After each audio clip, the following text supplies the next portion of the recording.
Welcome to Pragya tutorials. DSC school assistant బయాలజీలోని భాగంగా 8వ తరగతి జీవశాస్త్రంలోని సూక్ష్మజీవుల ప్రపంచం భాగం 2లో ఇంతకుముందు మనం వీడియో చేశాము.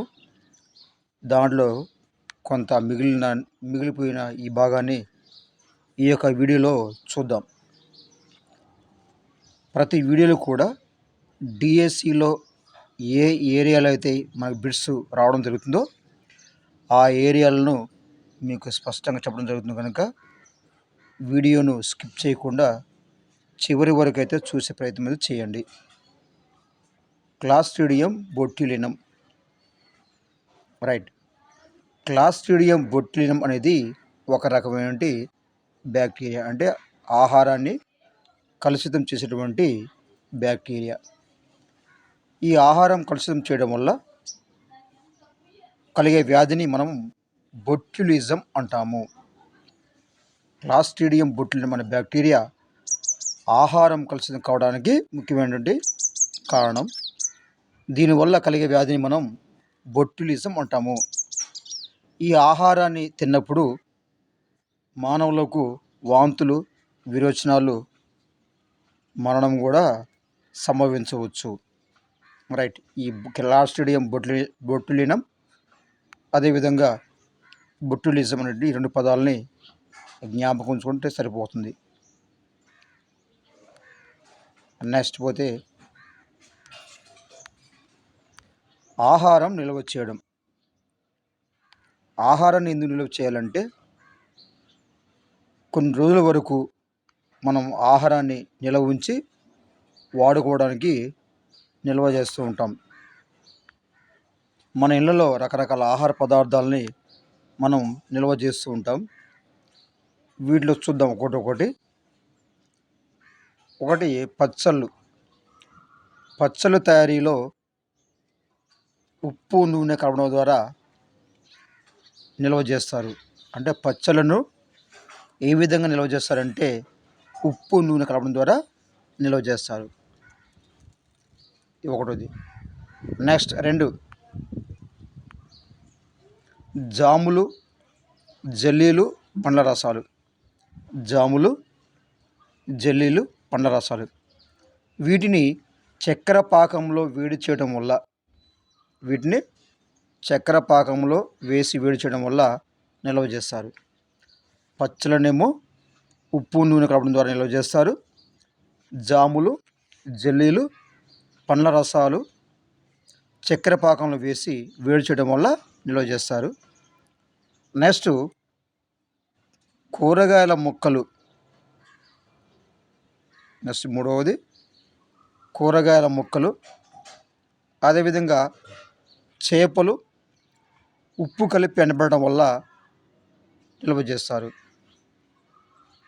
కూరగాయల ముక్కలు కానీ అదేవిధంగా చేప యొక్క ముక్కలు కానీ ఉప్పు కలిపి ఎండబెట్టడం వల్ల నిల్వ చేస్తారు.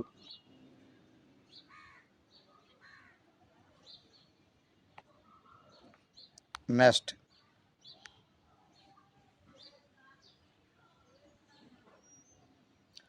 చేపలకు ఉప్పు కలపడం, పొగబెట్టడం ద్వారా నిల్వ చేస్తారు.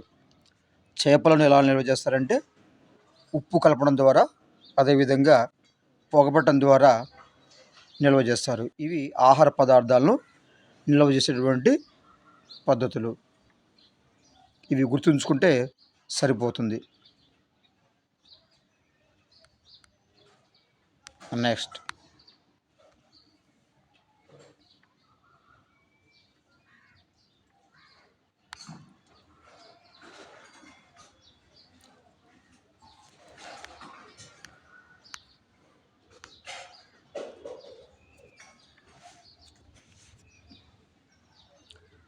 ఆహార పదార్థాల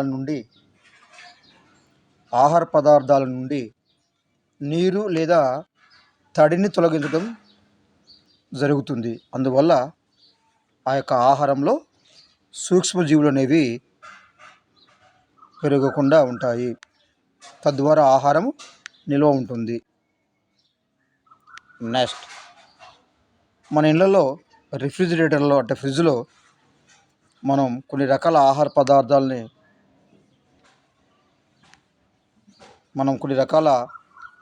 పదార్థాలని ఉంచుతూ ఉంటాం.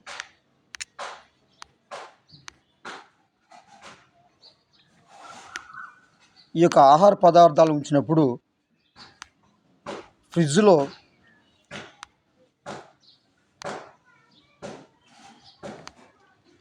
తక్కువ ఉష్ణోగ్రత ఉండటం వల్ల ఆహారం అనేది ఎక్కువ కాలం అయితే నిల్వ ఉంటుంది. ఈ విధంగా ఫ్రిడ్జ్లో కూడా వివిధ రకాల ఆహార పదార్థాలను మనము నిల్వ ఉంచవచ్చు.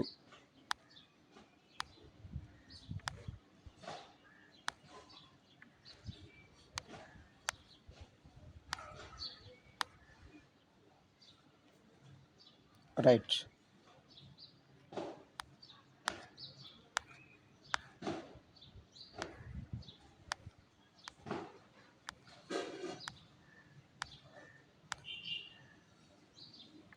రైట్.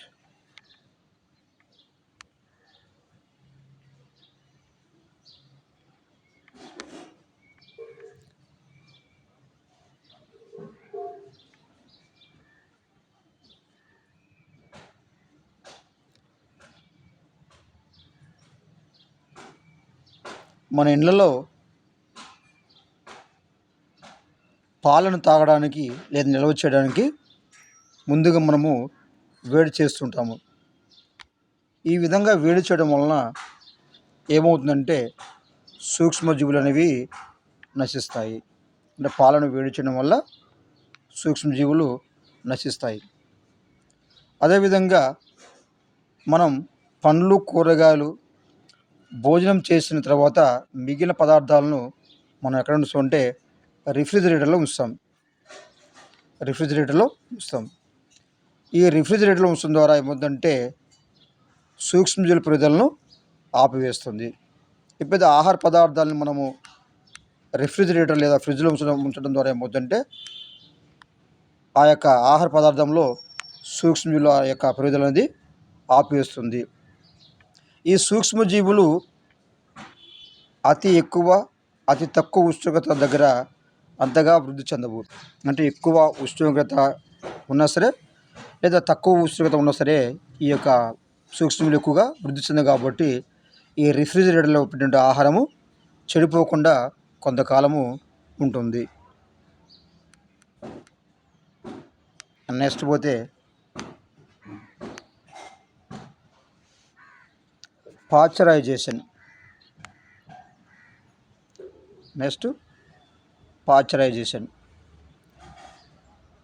పాశ్చరైజేషన్ అనేది ఒక రకమైన నిల్వ చేసేటువంటి విధానము.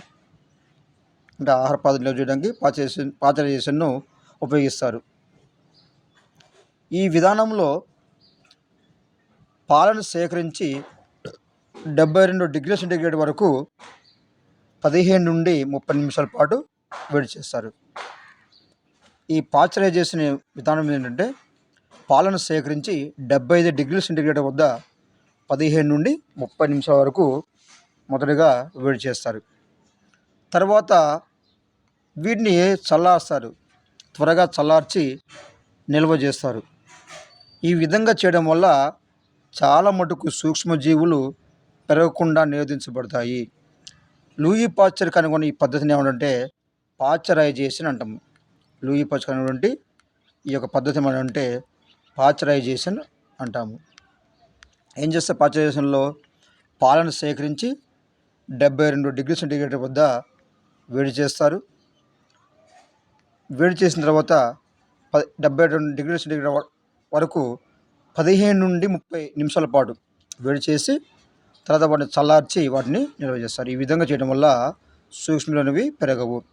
ఈ విధానాన్ని ఏమంటే పాశ్చరైజేషన్ అంటారు. ఈ విధంగా కనుగొంది లూయి పాశ్చర్ కాబట్టి ఈ పాశ్చరైజేషన్ ఆ యొక్క లూయి పాశ్చర్ కనుగొన్నట్టుగా మనం చెప్పవచ్చు.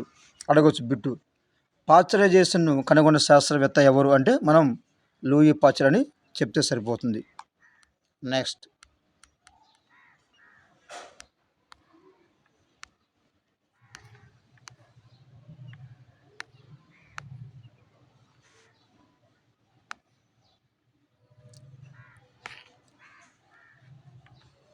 పాశ్చరైజేషన్ అనేది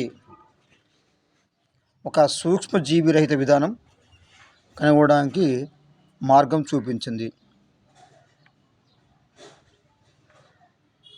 రైట్. ఈ విధానంలో స్టెరిలైజేషన్ పెట్టెలో ఉంచినటువంటి వస్తువులను ఎక్కువ వేడి వద్ద 30 నిమిషాల సేపు వేడి చేస్తారు. దీనితో హానికర సూక్ష్మజీవులు నశిస్తాయి. తర్వాత ఈ శస్త్రచికిత్సకి ఉపయోగపడేటువంటి ఈ యొక్క పనిముట్లను మరలా వాడడం అనేది జరుగుతూ ఉంది. ఇది కూడా లూయి పాశ్చర్ కనుగొనడంగా మనము చెప్పవచ్చు. నెక్స్ట్ పోతే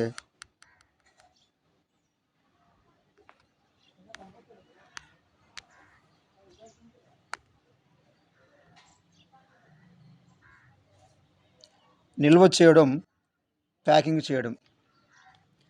ఈ మధ్యకాలంలో కొన్ని రకాల పండ్లు, కూరగాయలు, శీతల పానీయాలు, తినుబండరాలు మొదలైనవి సీలు చేసిన గాలి తగిలిన డబ్బాలో అమ్ముతున్నారు. అందువల్ల ఈ ప్యాకింగ్లో సూక్ష్మజీవులు ప్రవేశించకుండా కాపాడుతుంది.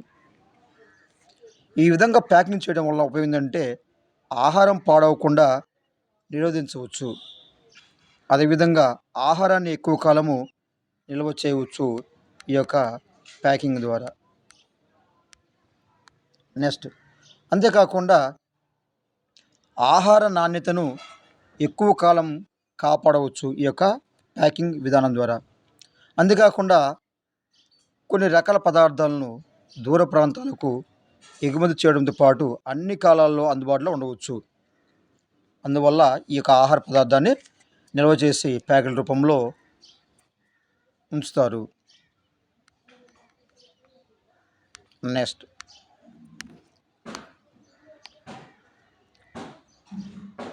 మనం ఏం నేర్చుకున్నాం? రైట్.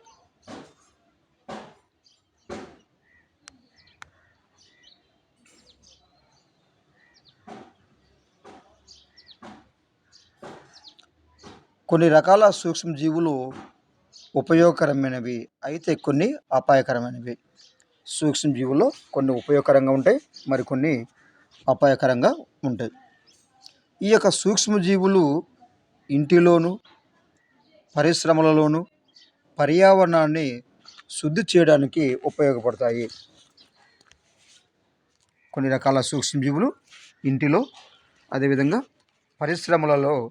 పరిశ్రమల్లోనూ పర్యావరణాన్ని శుద్ధి చేయడానికి ఉపయోగపడతాయి. రైట్. భూమిలో ఉన్న సూక్ష్మజీవులు కర్బన సంబంధిత వ్యర్థ పదార్థాలను, భూమిలో ఉన్నటువంటి కొన్ని రకాల సూక్ష్మజీవులు కర్బన సంబంధిత వ్యర్థ పదార్థాలను కుళ్ళిపోయేటట్లుగా చేసి పోషకాలుగా మారుస్తాయి. ఈ పోషకాలు మొక్కలు పెరగడానికి ఉపయోగపడతాయి. అంటే కొన్ని రకాల సూక్ష్మజీవులు భూమిలో ఉన్నటువంటి కర్బన సంబంధిత వ్యర్థ పదార్థాలను కుళ్ళిపోయేటట్టు చేసి వాటిని ఉపయోగకరమైన పోషకాలుగా మారుస్తాయి. ఇవి మొక్కలకు ఉపయోగపడతాయి. నెక్స్ట్,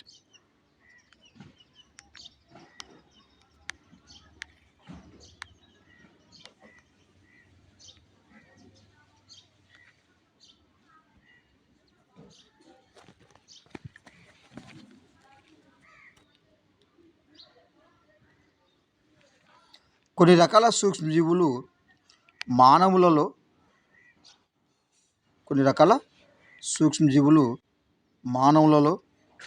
అదేవిధంగా మొక్కలలో వ్యాధులను కలుగజేస్తాయి.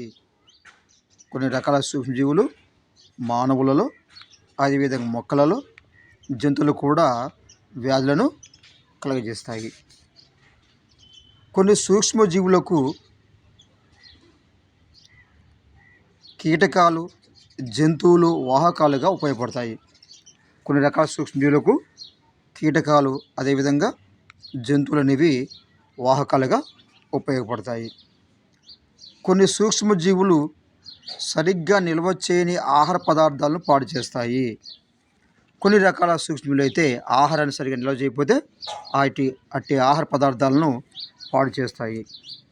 వీటి వల్ల ఆహారం విషపూరితంగా మారుతుంది. మనం ఫుడ్ పాయిజనింగ్ అంటాం.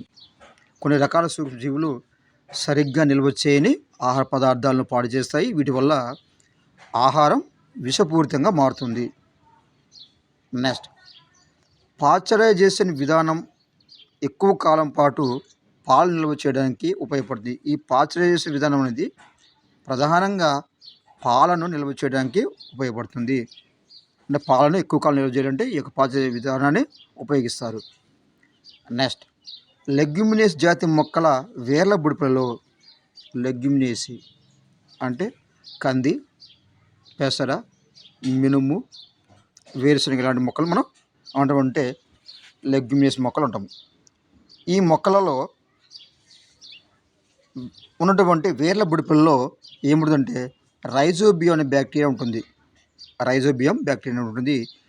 ఈ రైజోబియం బ్యాక్టీరియా ఏం చేస్తుందంటే నత్రజనిని మొక్కల్లో స్థాపన చేస్తుంది. ఆ యొక్క నత్రజనిని మొక్కలు ఉపయోగించుకుంటాయి. అంటే వేర్ల బుడిపల్లో రైజోబియం బ్యాక్టీరియా ఉంటుంది. ఎక్కడ? లెగ్యుమినేస్ జాతి మొక్కల్లో. లెగ్యుమినేస్ జాతి మొక్కల్లో వేర్ల బుడిపల్లో రైజోబియం బ్యాక్టీరియా ఉంది.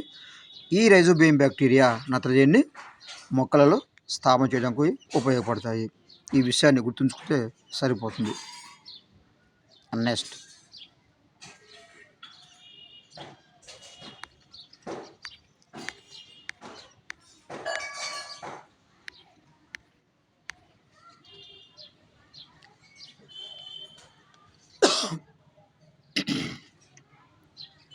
రాస్ పరిశోధన.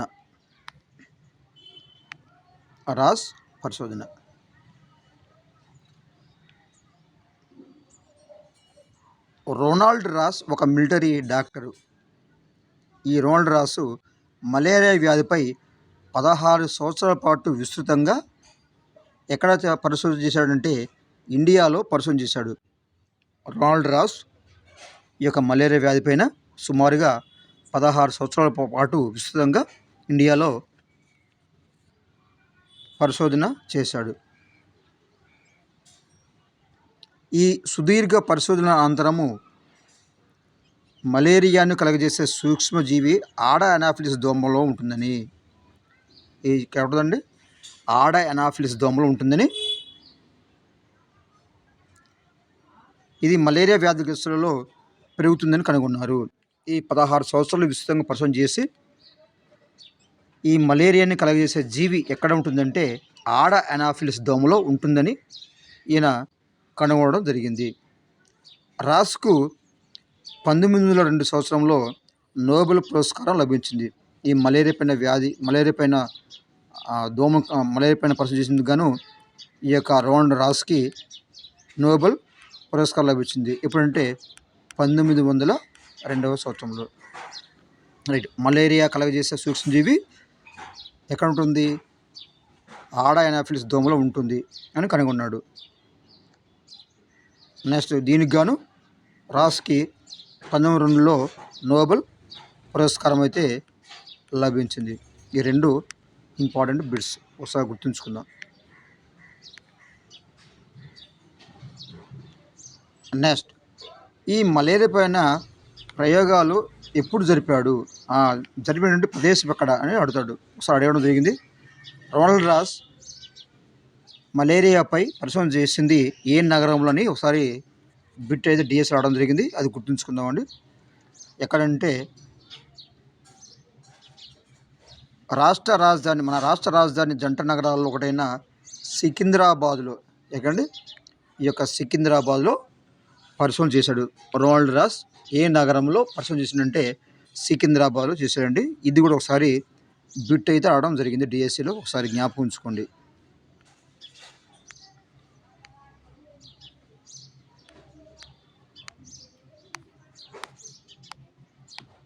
నెక్స్ట్,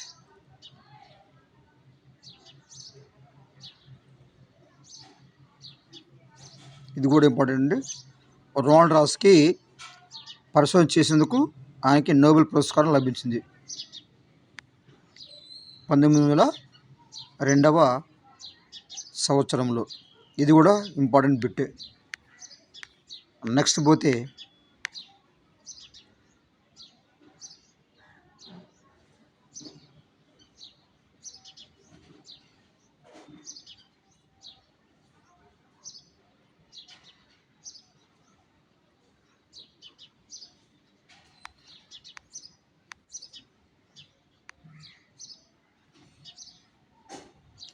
నెక్స్ట్ పోతే రొనాల్డ్ రాసు మచ్చల రెక్కల దోమను గుర్తించాడండి. మచ్చల రెక్కల దోమను గుర్తించాడు.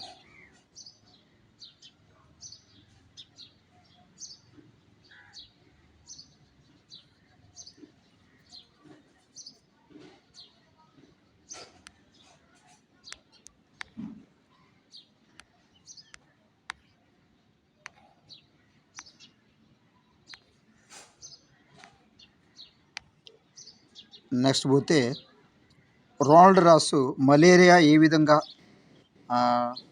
వ్యాప్తి చెందుతుంది అని దాన్ని ఒక విధానాన్ని వర్ణించాడండి. అదేంటంటే రాస్ మలేరియా వ్యాప్తి చెందే మార్గాలను కనిపెట్టాడు. మలేరియా వ్యాధి ఏ విధంగా వ్యాప్తి చెందే కనిపెట్టాడు. అది ఎలా వస్తుందంటే వ్యాధిగ్రస్తుని రక్తం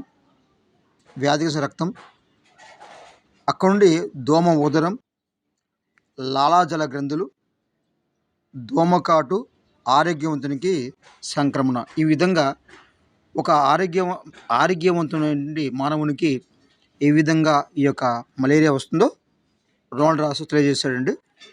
ఎలా అంటే వ్యాధిగ్రస్త రక్తం నుండి ఆ యొక్క వ్యాధిని కలిగించేటువంటి మలేరియా సూక్ష్మజీవులు ఎక్కడికి వెళ్తాయంటే దోమ యొక్క ఉదరంలోకి వెళ్తాయి. దోమ యొక్క ఉదరం నుండి దోమ యొక్క లాలాజల గ్రంథిలోకి వస్తుంటే ఈ దోమ యొక్క లాలాజలకి పోయిన తర్వాత ఈ యొక్క దోమ మరి కాటు వేయడం వల్ల ఆరోగ్యవంతమైన మానవం కాటు వేయడం ద్వారా దోమ కాటు వల్ల ఈ యొక్క సంక్రమణ వస్తుందని రొనాల్డ్ రాసు మనకి తెలియజేశాడు. కాబట్టి ఆగస్టు 20 నాడు రొనాల్డ్ రాస్ కృషిని గౌరవిస్తూ ప్రపంచవ్యాప్తంగా మలేరియా దినం జరుపుకుంటారు. ఇది చాలా ఇంపార్టెంట్. ఇది మనకి జీకే కూడా ఉపయోగపడుతుంది. ఆగస్టు 20 నాడు రొనాల్డ్ రాస్ కృషిని గౌరవిస్తూ ప్రపంచవ్యాప్తంగా మలేరియా దినం జరుపుకుంటారు. అంటే మలేరియా దినం ఎప్పుడంటే ప్రపంచవ్యాప్తంగా జరుపుకున్న మలేరియా దినం ఆగస్టు 20. ఇది కూడా ఇంపార్టెంట్ బిట్టే. అదేవిధంగా పక్షులలో మలేరియాపై కూడా అతని సహాయకుడు మహమ్మద్ బుక్స్ సహాయంతో పరిశోధన చేశాడు. అంటే మలేరియా వ్యాధి మానవులో కాకుండా పక్షుల్లో కూడా మలేరియా వ్యాధి వస్తుందని మహమ్మద్ బక్స్ సహాయంతో పరిశోధన చేశాడు ఈ యొక్క రొనాల్డ్ రాస్. ఈ 2 విషయాలు జాగ్రత్తగా గుర్తుంచుకోవాలండి.